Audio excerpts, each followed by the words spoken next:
देखिए, आज अपन कैलेंडर पढ़ेंगे। कैलेंडर के लिए जो इम्पोर्टेंट फैक्ट है उसके बाद जो फैक्ट अपन ध्यान रखेंगे उसके बाद आपका ये क्वेश्चन होगा। जैसे कि प्रत्येक 400 साल में कैलेंडर रिपीट होता है, ठीक। उसे शताब्दी वर्ष में यदि आप 400 से भाग दो तो शेषफल क्या आए आपके, अगर 100 आए तो 5 विषम दिन होंगे। शेषफल अगर 200 आए तो 3 विषम दिन होंगे। शेषफल अगर आपका 300 आए तो 1 विषम दिन होगा। अगर शेषफल कुछ भी नहीं आए तो एक भी विषम दिन नहीं होंगे, जीरो होंगे। और दिनों की अगर विषम दिन निकालना है तो संडे के लिए विषम दिन 0 होते हैं, मंडे के लिए 1, ट्यूसडे के लिए 2, वेडनेसडे के लिए 3, थर्सडे के लिए 4, फ्राइडे के लिए 5, सैटरडे के लिए 6। सीधे संडे का 0 मानो, बकाया क्रम से गिन दो आप। लेकिन ये आपको ध्यान रखना, उसके बाद आपका ये वाला क्वेश्चन हाल सॉल्व हो जाएगा। जैसे कि 15 अगस्त 1947 को कौन सा दिन हुआ, तो 15 अगस्त 1947 की कहा है तो सबसे पहले अपन को ध्यान रखना है कि कंप्लीट वर्ष कौन सा है। देखो 1947 में 47 वर्ष तो चल रहा होगा, तो 1946 में वर्ष तो कंप्लीट हो गया होगा। जैसे कि लिखा है कंप्लीट वर्ष कौन सा, 1946, ठीक है। तो कंप्लीट 1946 हो गया। तो 1946 में देखो 1900 शताब्दी वर्ष है प्लस 46 अलग वर्ष हो गया आपका। तो हमने आपको बताया कि शताब्दी वर्ष जो होता है उसमें दिया जाता है 400 से भाग। अगर आप 400 से भाग दे दो 1900 में, 1900 में दे दिया आपने तो 4 चौके 1600।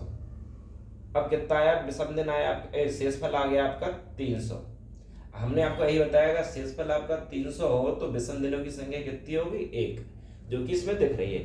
अगर देखो 300 शेषफल आया, विषम दिन आपने 1 लिख दिया। अब 46 वर्ष और थे तो 46 वर्ष में 46 तो होंगे ही विषम दिन, लेकिन इसमें कितने लीप वर्ष आ गए हैं वो और ऐड करना पड़ेगा।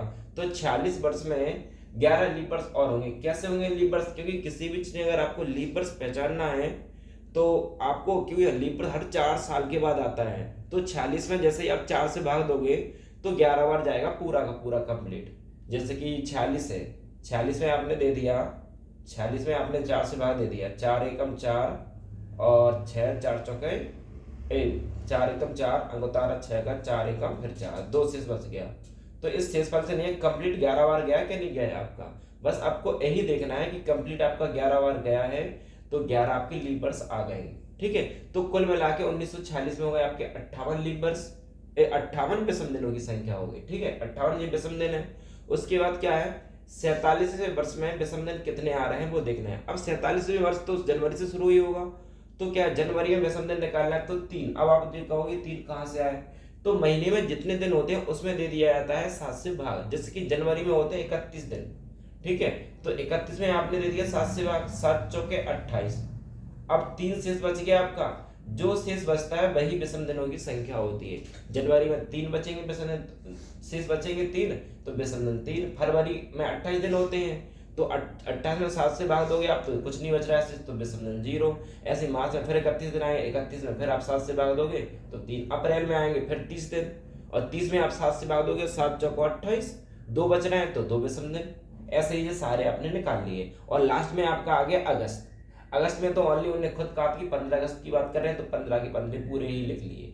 अगर आप ये सबको जोड़ोगे 3 3 6 2 8 3 11 11 2 13 13 3 16 16 और 15 31, टोटल 31 हो रहे हैं। 31 यहाँ विषम दिन आ गए थे और आपके 58 यहाँ पे विषम दिन आ गए थे, तो कुल विषम दिन आपके कितने हो गए, कुल विषम दिन हो गए 58 प्लस 31 89।